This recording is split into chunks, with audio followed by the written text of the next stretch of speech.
Perkataan perpecahan banyak disebut di World Economic Forum 2026. Ini bukan satu perkara yang baru. Ini adalah semua orang tahu kerana perkembangan di peringkat antarabangsa menyatakan sedemikian dari segi dasar luar Amerika Syarikat dan bagaimana reaksi negara-negara lain termasuk Eropah dan rantau Asia juga melihat kepada bagaimana untuk melindungi kesan berantai tersebut dan bagaimana multilateralism itu penting dalam melindungi perdagangan, ekonomi kita dan juga perniagaan kita dalam konteks tersebut. Namun bagaimana kita melihat bahawa sikap kepimpinan itu sendiri untuk memahami perubahan yang berlaku dalam tembual kita bersama dengan Kazana dalam episod sebelum ini, kita melihat kepada reconfiguration yang berlaku dan juga kefahaman kita soal perkara tersebut ini juga penting untuk kita fahami. Dan pada kali ini saya berbesar hati kerana kita bersama dengan pengasas dan pengerusi eksekutif QI Group, Datuk Seri Vijay Aswaran.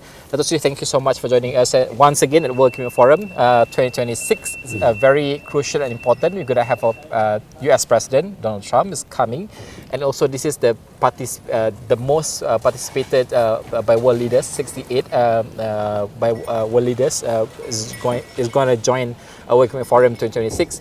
My first question, I guess, in hyper-connected world right now and at the same time polarized, do you think that we confuse fast communication with real understanding at the same time, and what has that cost us in terms of understanding the whole reconfiguration and development that's happening? Sebagai budak kampung, because I prefer to take the simple approach to these things. Yeah.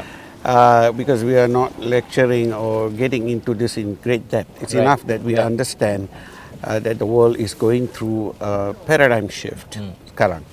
Pada waktu ini, I think the thing that we have forgotten to do, the more important thing, is to realize that to lose values along the way, that is not something that anybody wants to be able to leverage or gain. You know, there's no benefit in losing values. Values is what we want to transfer, whether to our children or cross borders. Values is upon which the world has been built. So the fact of the matter is the real issue that we should be looking at in terms of, as you say, speed does not replace understanding. Yeah. Values are not something that you can just read and assimilate. Values are something you need to practice. So if you, as a budak kampung, I'll tell you that the values that our predecessors, right, going back to the time that Malaysia was born and even before that, those values translated into what Malaysia is today. And every time along the way we diverge or divest of ourselves from these values, we lose. We lose. So you see, what is for example, one of the plagues that the third world is facing right now, not only Malaysia, but definitely Malaysia has to be included, is simply corruption.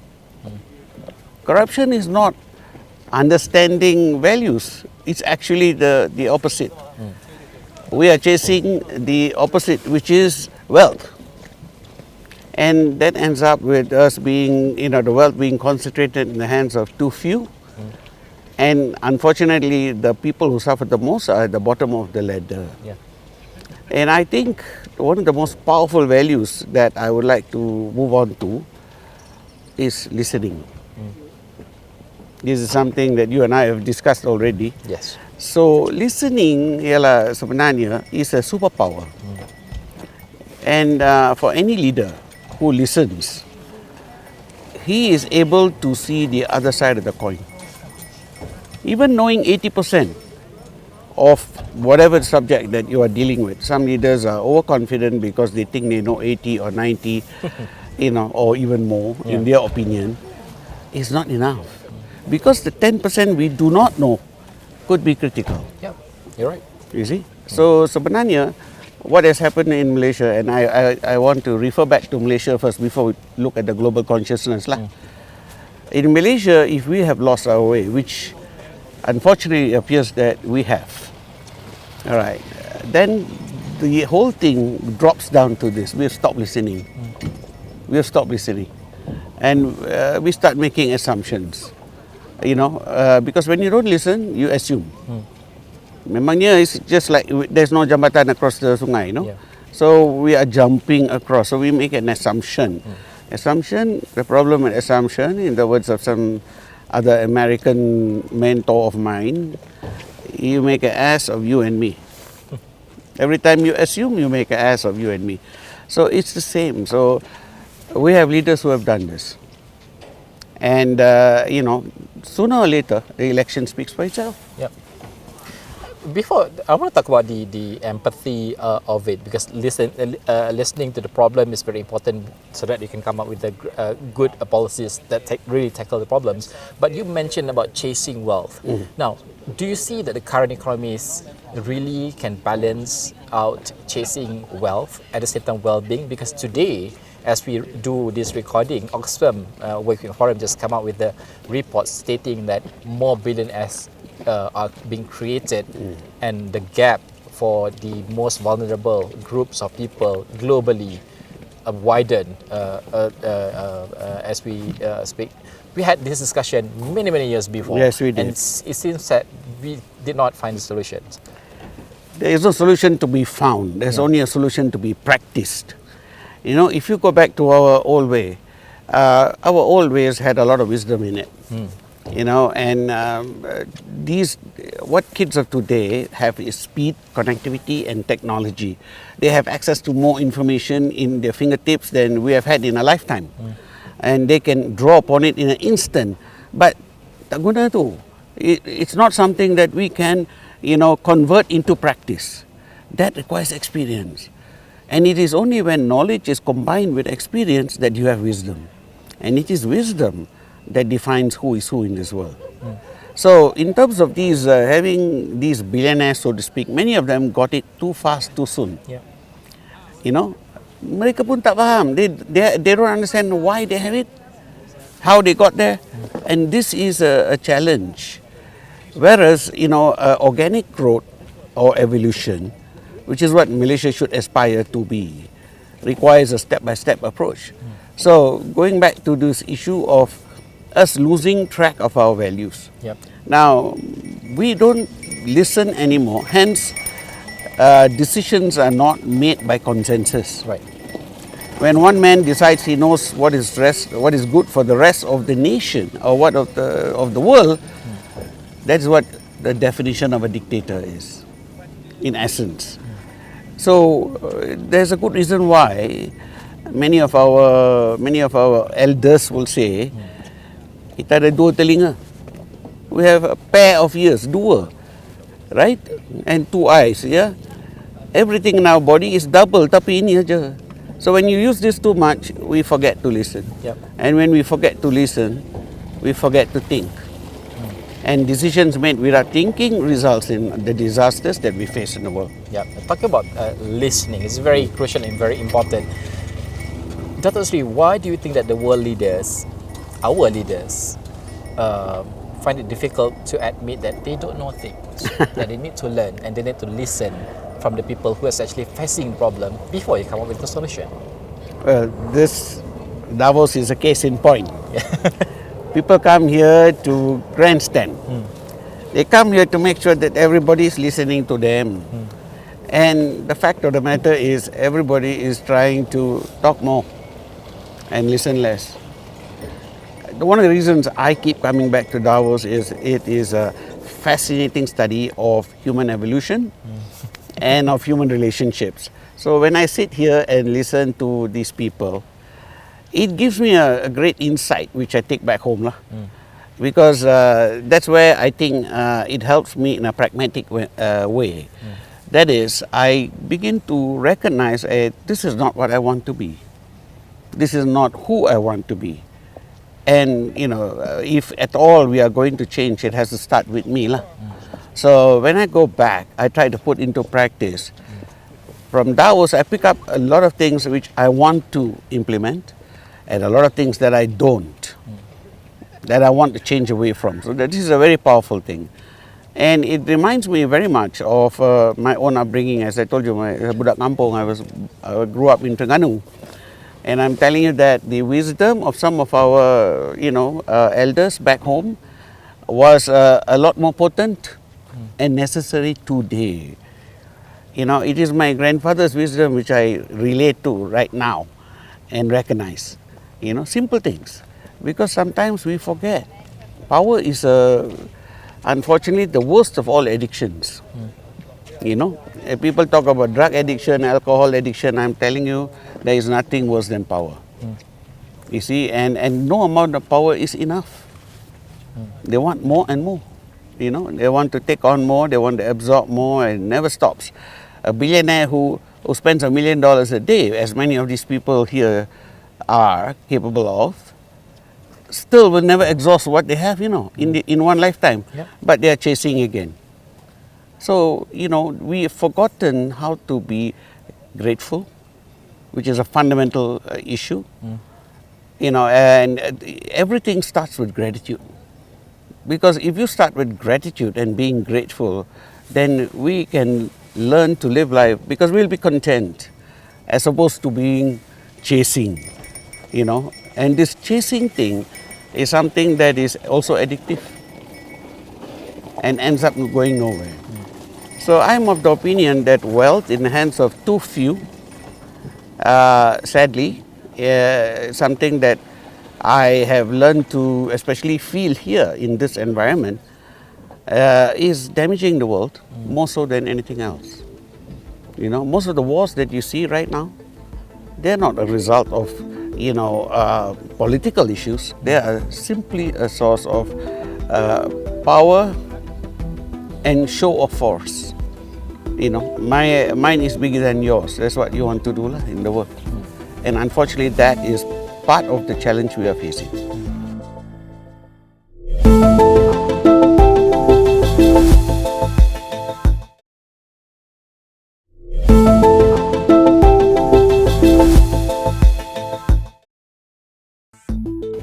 You mentioned a few qualities that the leaders should have, be it in politics, be it in economy, in corporate or communities itself. But at the same time, we want to have humility as well. But it seems that humility is seen as a weakness in leadership, especially in politics and business. Do you think that's still the case? See, there are many things that I could say on this subject, because we have, among other people, one of the world leaders coming in here, and humility is not his trademark. No. Yeah, okay. So It is not. and for some obscure reason, you know, people find that fascinating. Yeah. But to me, you know, I grew up at a time where I looked up to people like Mahatma Gandhi, Mandela, Nelson Mandela, Yeah. Martin Luther King, Mother Teresa. These are people that shape my values and my, you know, thinking processes. And I'm grateful that I was in my lifetime able to be touched by these people.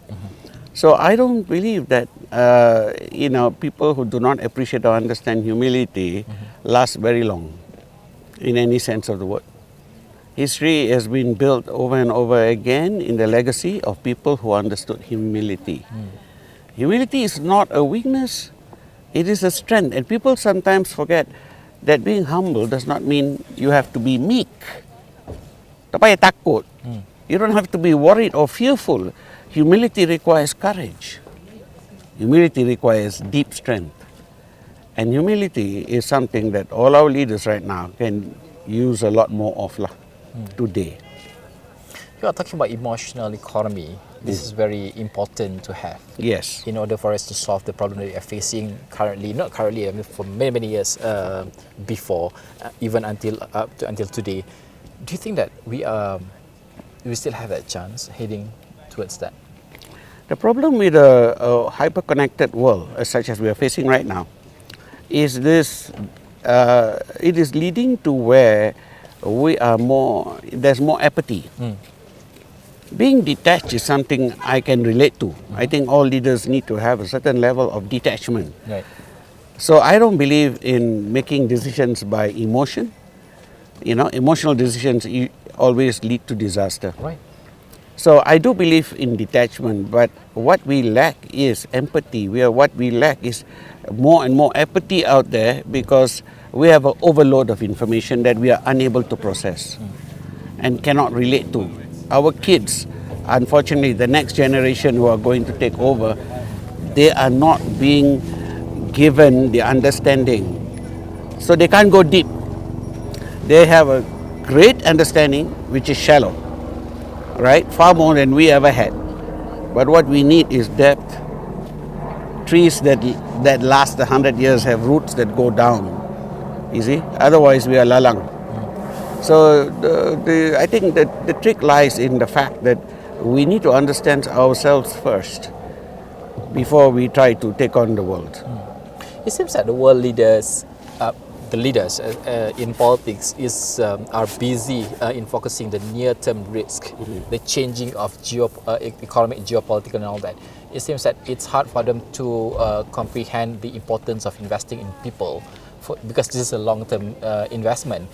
Do you see that that's the case that's happening around the world, and why it's very important for global leaders from global south leaders as well to focus on investing in people so that you have better leaders in the future to to face the challenges ahead? You know, I've always said this is one of my slogans. Companies don't succeed. Countries don't succeed. People do. It is the people who make the difference. For example, I mean, if you take a look at the people who have been most misaligned and the ones that are suffering the most, historically as well as today, they are the ones who are actually thriving.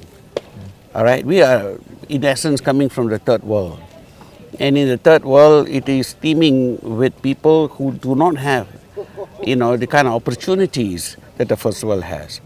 But at the same time, that's where the hope of the future relies upon. The youth of today represent the hope of the future. And the fact is, I would invest in people first and foremost. Very recently, I was asked to speak about a situation in the Philippines, which was with regards to the digital divide in the Philippines and how we can essentially leverage upon that young, youthful population, which is common also to Vietnam and Indonesia and ASEAN as a whole. Yeah. The fact is, that is our greatest wealth. Nothing that lies under the ground. Nothing that, it's not oil, it's not minerals, it is people. People are our future. People are the secret weapon. Investing in people is the most logical thing to do. And we need to invest not just in academic, we need to inculcate values and make them understand that value has value. But sometimes our policies is driven by this very systems that the legacy has, left us. Oh yeah. And it's not an easy task for us to change overnight. Discussion after discussion. But how do you see that a tough decision must be made by someone? Because whenever tough decision made internationally, it seems like as if you want to change the whole order that you've seen for many decades that we've seen throughout the world. The first answer I'll give you is this: nothing in life that comes easy is worthwhile. It's just a simple statement that explains our human predicament. We chase easy, and unfortunately our kids are following the same example. They're choosing easy. Yeah. Easy is a path that leads nowhere. If you look at your own life in terms of any achievement, anything that you're proud of, any performance or award that you have received, it always comes after hard work. And hard we avoid. This applies universally on every subject. Easy is not what we should chase. Easy solutions, may be easy for the politicians to put into effect today, but they don't answer any of our long-term problems, which are really the issue that they should be looking at. And unfortunately, they are thinking of their survival, political survival, and next elections.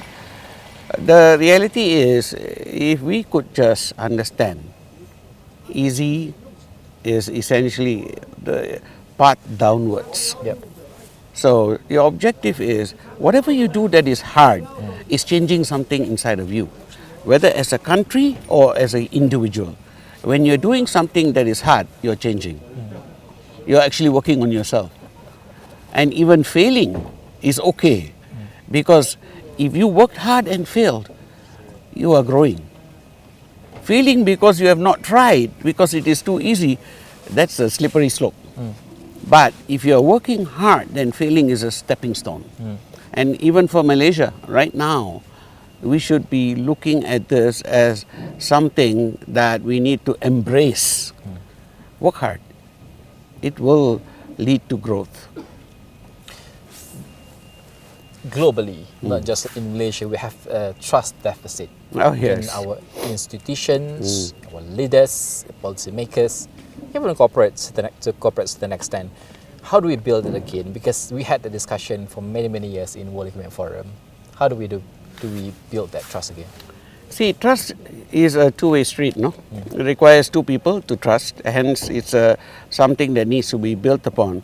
But at the same time, one has to recognize that you cannot be responsible for anyone else's, standard of behavior. Yep. But you are definitely responsible for your own. Right. And fundamentally, it is critically important that you basically set your standards so high that everyone around you starts to trust you. But it doesn't mean that you are expecting. Expectations lead to disappointment. So don't sit back and say somebody else should be, doing better. No. Change who you are. And that's how trust is built. You see? So your standards are the only thing that counts. Let other people trust you. That's where the goal is. Let's close our discussion with the theme of World Economic Forum 2026, Spirit of Dialogue. Yes. Dialogue again. You've seen, but this time around they want to see action. Now, World Economic Forum is a free body. They cannot dictate how world Yes. leaders do or take actions or do policies. But how do we do that? How do we ensure that action is being taken based on the dialogue that we have here? Dialogue is still the only way forward. Not having dialogue leads to a monologue. So when you're having a monologue, unfortunately, you start making assumptions. You see, and that is unfortunately, again, a major problem. There are some world leaders here who are coming here. They're actually having more of a monologue than anything else. So dialogue is the only way forward.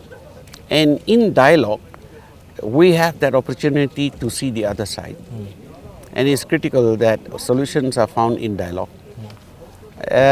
We have still not found any other way of doing this unless we develop telepathy. Dialogue is the only way forward. All right, Astro, thank you so much for helping us to understand finally better the theme, the dialogue that we have in World Economic Forum 2026. Without dialogue, it is monologue. According to Dr. Sri, thank you so much. Ini adalah bagaimana untuk kita memahami empathy yang kena ada kepada pemimpin. Tak mudah.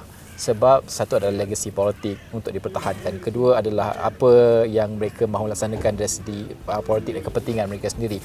Ketiga adalah bagaimana untuk kita memastikan bahawa empathy itu diterjemahkan kepada tindakan dan juga hasil pada akhirnya, dan paling penting adalah disambut oleh rakyat, termasuk juga dalam sektor korporat pada akhirnya. Okey, sekian saja untuk kita punya temu bual pada kali ini.